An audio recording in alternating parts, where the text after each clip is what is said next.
Okay. Can you tell me about the first time you ever met Grandad? Yes, I can. It was in Malta in 1926. What We happened? lived next door to each other. And do you remember the first time you ever saw him? That was the first time. But what was he doing when you saw him?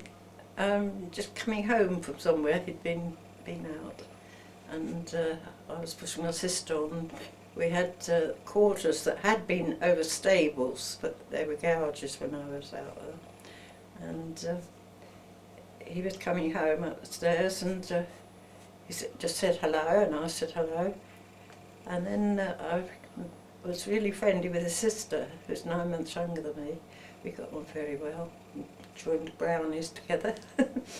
And then he used to come in and babysit in my house because I was there with a 6-month-old baby.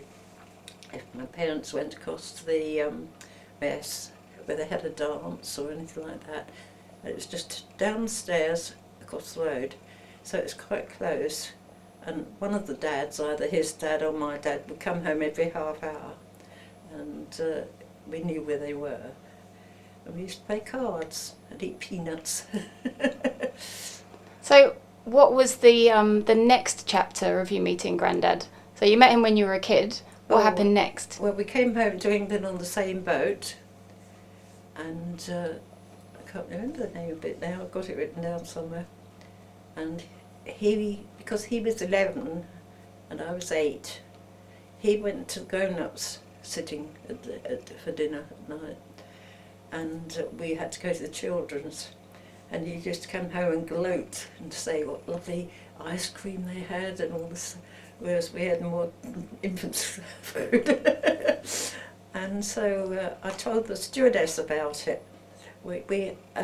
Sylvia used to come, and his sister, she used to come and sit in my cabin while they were having their meal, and we had a port, on the deck level, and we had this porthole we'd sit and talk to people going by, and the stewardess said, "Oh," he said, "fancy teasing you like that, that's not fair. Well, you should get some." And every night she brought us in this lovely dish of ice cream, all nicely decorated, and so just casually, Sylvia and I said, when he was there, said, "It was lovely ice cream, wasn't it, we had tonight?"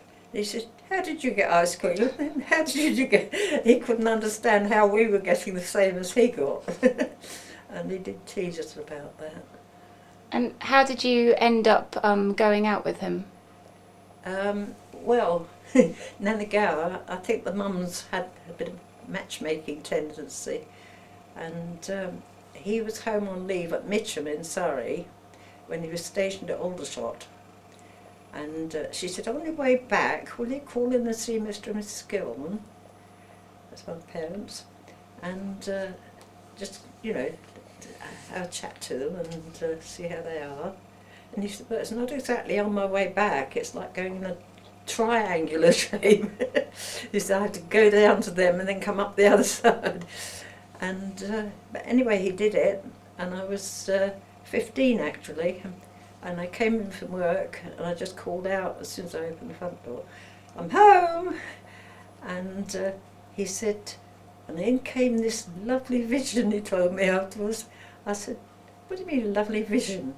He said, "Well, you looked so lovely, and you were wearing a pink blouse and a grey skirt." I said, "No, I wasn't. I was wearing a black skirt and a white blouse." "No, you weren't." We had a big argument about that. And it always reminds me, that French singer, Maurice Chevalier, they used to have a duet with Hermione Gingold, who was another famous star. And she said, they're singing about when they first met. And he said, "Oh, you were a vision in blue." And she said, "No, I was wearing green." all the way through the song, they're contradicting each other. And it reminded me of that. Cool. Okay.